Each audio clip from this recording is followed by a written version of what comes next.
chunksters, doorstops, tomes, thick boys. Whatever you call them, big books play a role in most people's reading lives. Hi, I'm Ben, welcome to my channel. Today I thought it'd be fun to run through the chunkiest wrist snappers on my shelves and talk about whether I've done the arm exercise to actually read them. First, a small segment about big books in general. There is no concrete definition of what counts as a big book, but for me, anything over 500 pages is quite safely in that category. Personally, I love them, but it's really interesting to me that some readers avoid getting into anything that long. I get it. A longer book can take up more of your limited reading time, and sometimes it can feel like the math just doesn't add up. Each book that you read has something to say to its readers or other texts, and it gives you something to talk about and reflect on. And reading one long book in the time that you could read 3 shorter ones, especially when those might include some really important texts like The Bluest Eye, can feel a little bit limiting. And if you're not enjoying a short book, it's fine, it's going to be over soon. But if you are reading a longer book and you're not quite into it, then it can feel like a real slog. Reading goals on social media platforms like Goodreads or the Story Graph definitely exacerbate this problem, and I think it's really easy to find yourself reaching for a short book in order to hit your goals. I've definitely found myself doing that for sure. And some people get around that problem by setting page-based goals,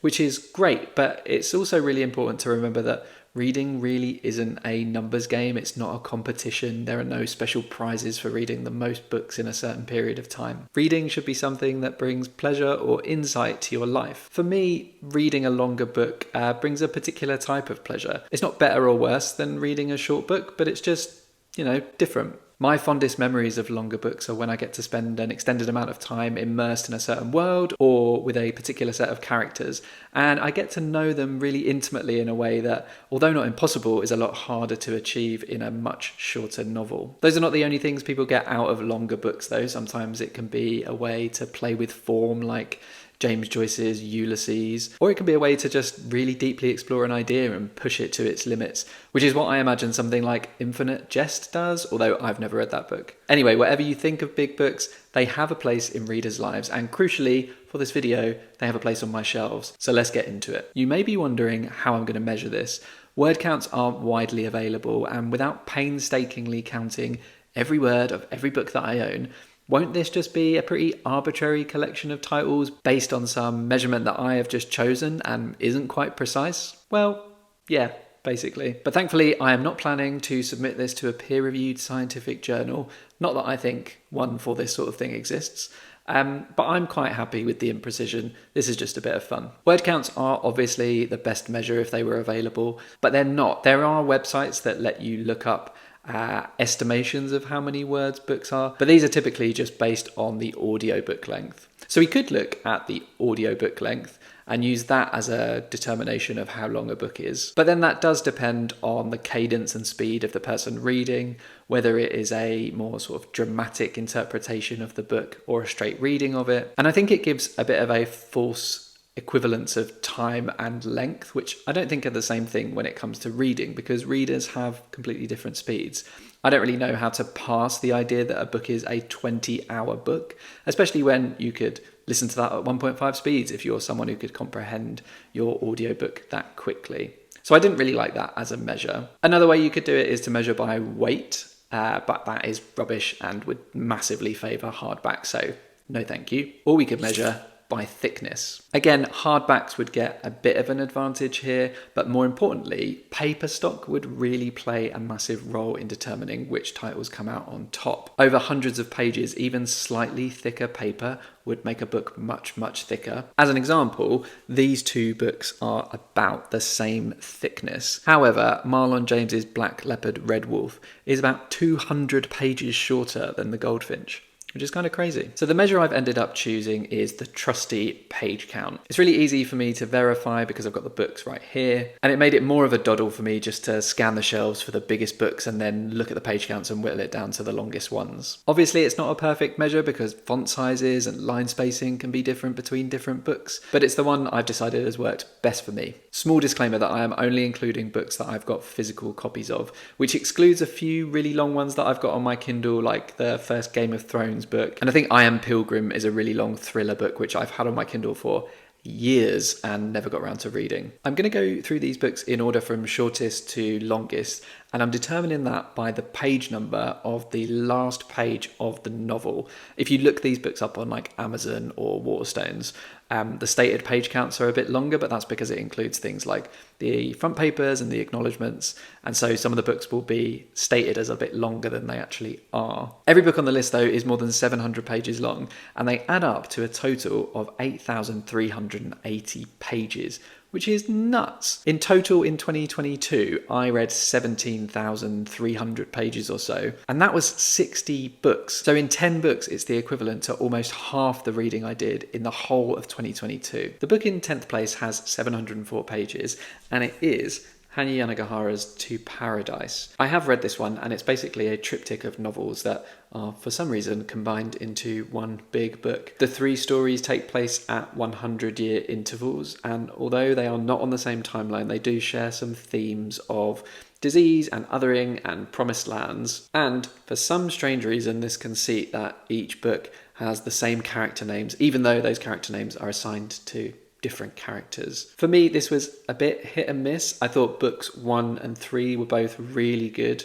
Book 2 was not so intriguing for me, and it just didn't sit together as a whole. There was something missing. Although I will say, as ever, Hanya Yanagihara's writing is just sublime. She knows her way around a good sentence. And it's a good job I like her writing, because at number 9, with 720 pages, is her other enormous book, A Little Life. I've spoken about this recently in my favourite books of all time video. I really love this book. I know it has its problems, but it just immersed me in that New York life of these 4 men, and particularly of Jude. I've never had a reading experience like it, and I really just fell in love with the book. I'm actually going to see the stage adaptation in London's West End in just a couple of weeks, and I'm a little bit nervous, to be honest. I think it's going to be quite harrowing. Some of the early theatre reviews have been a bit divided, depending on, I guess, the reviewer's appetite for suffering. But I think it is going to be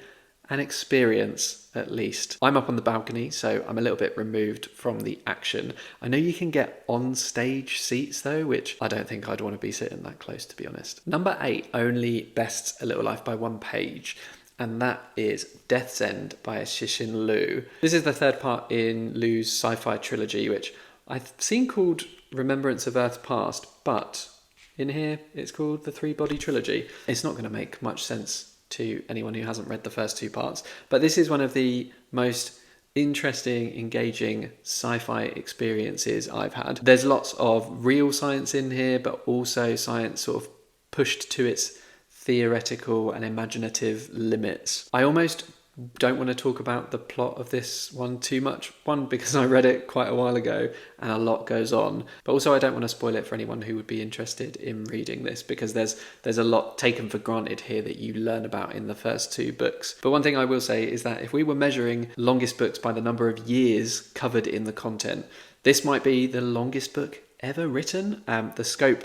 is absolutely enormous, and it goes very far into the future in quite a cool and exciting way. I really liked this. In 7th place with 723 pages is Ian Pear's Arcadia, and we're 4 for 4 because I've also read this one. This is another sort of sci-fi tinged but actually kind of genre blending book, and essentially it's about different worlds and how they collide. It reminded me quite a lot of his Dark Materials. There were some elements there about moving between different worlds. But Pears has constructed some really interesting rules for his many worlds that he creates.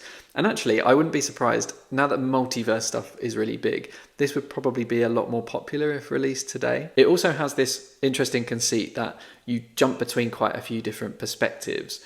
And I think in theory, you could read this book in a number of different orders, and the revelations that you get about what is going on would come to you at different times and be different for each individual reader. I think along with the print version of the book, there's a way to read it through a special app, and you can sort of choose your own adventure. I think that sounds really cool, but I'm not sure I'd want to read a 700-page novel on a mobile phone, so I'm happy with my print version in the agreed order that he chose to unveil the mysteries of it. It's one that's quite under the radar, so if that sounds interesting to you, I would recommend at least reading a sample on Kindle or something. At number 6, with 727 pages, we've got the first book on this list that I have not read, and that is The Heart's Invisible Furies by John Boyne. This is a cradle-to-grave novel, although I say that, I don't know if it's his entire life and he's going to die at the end, but it certainly starts when he is an unborn baby in his mother's womb, and she gives him up for adoption in Ireland, and he's named Cyril, and then it sort of follows his whole life.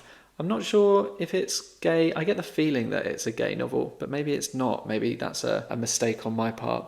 But I picked this up because I'd heard that for fans of A Little Life, this book can scratch the same sort of itch, and so I was looking for more books in the same vein as that. I know John Boyne has been caught up in a little bit of controversy, which makes me slightly less inclined to turn to this one, but I really feel like I'm going to love it, so I'm very conflicted. But I haven't read it yet, and I've got shelves and shelves of books to read, so who knows when I might even get to this one. Interestingly, those last 4 books, if you look up the page counts of all of these on Waterstones, they all come out at exactly the same, of 736 pages, which kind of blew my mind. But then I do have a very simple mind. At number 5, we've got a book that is 864 pages, and we are back to books that I have read.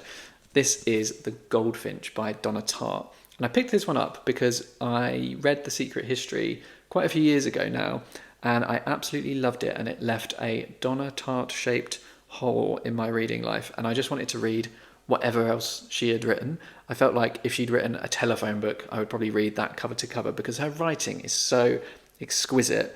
And when I read about this one, which follows Theo, who is caught up in a terrorist attack in a New York art gallery, and on his way out he steals this small little painting, and that becomes sort of the basis for a secret that takes up a lot of the rest of his life. I thought it was going to be absolutely amazing, and I know people do love this book, but for me it fell a little flat.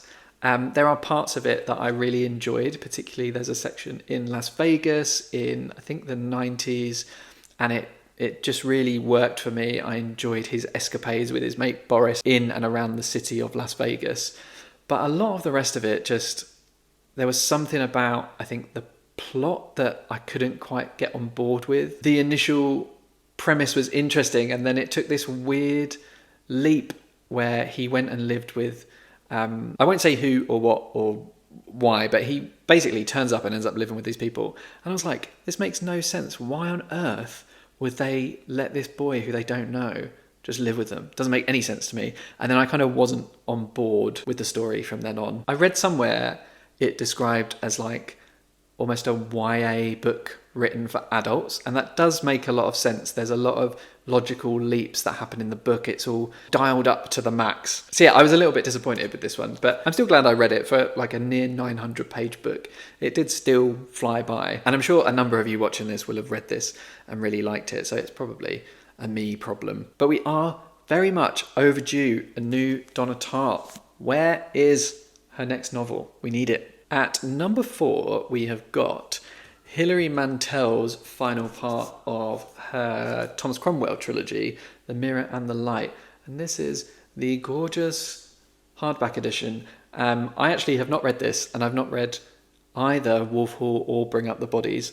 And you might be wondering, Ben, why on earth do you have a really fancy hardcover book that's the final part of a trilogy you haven't read? And it's because this was part of a set that I was given as a Christmas present, where I got all 3 books in really nice hardback editions, and I do really need to get to them at some point because I know people absolutely love them. I tried to read Wolf Hall once, and it did use too many semicolons for my liking, but that's just personal preference. I did also get a bit confused because there would be sort of 3-way conversations, and she would just describe everyone as he, and I had no idea who was saying what. But maybe I need to give it another go because I think it probably is a very rewarding trilogy to get into, and I would love to have read it all. Especially as this is now forever Hilary Mantel's final novel, seeing as she recently passed away, which is really sad news. Oh, and this one was 882 pages. At number 3 is probably the most famous book on this list, which is Anna Karenina by Leo Tolstoy. This edition is, well, first of all, pretty stunning, but it is also 963 pages long. I imagine the length of this book varies quite a lot depending on what edition you've got, so you might find that it's a lot longer or a lot shorter. This was translated from Russian by Louise and Aylmer Maud. I don't know if there are multiple translations out there. There probably are, which would also affect the length of the book, right? I don't know tons about this book other than that we follow the titular Anna Karenina. People tend to really, really love it, except a vocal minority who whinge quite a lot about too much farming content. I don't know how I feel about farming content. It depends how interesting it is. So I could fall on either side of that fence. It does have one of the most famous opening lines in literature of all time, which is, "All happy families resemble one another. Each unhappy family is unhappy in its own way," which even if you don't know Anna Karenina, you almost certainly have heard that line either directly quoted or used in some other thing.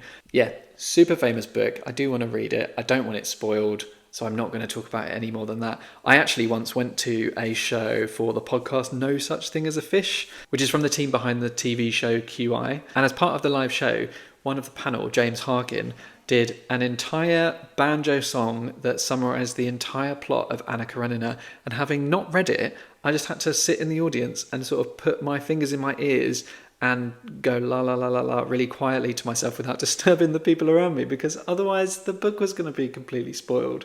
So that was a low point in my life. Onwards and upwards. Right, we are down to the final two, and both are over 1,000 pages long, and I regret to inform you that I have read neither of them. In second place at 1,006 pages is Susanna Clarke's Jonathan Strange and Mr. Norrell. This is not a massively common edition of this book, but I nabbed it off like Abe Books or something because I thought the series of books was really cool. This was written quite a number of years before her recent hit Piranesi, which won the Women's Prize. And this is about two battling magicians in an England where practical magic has all but faded away.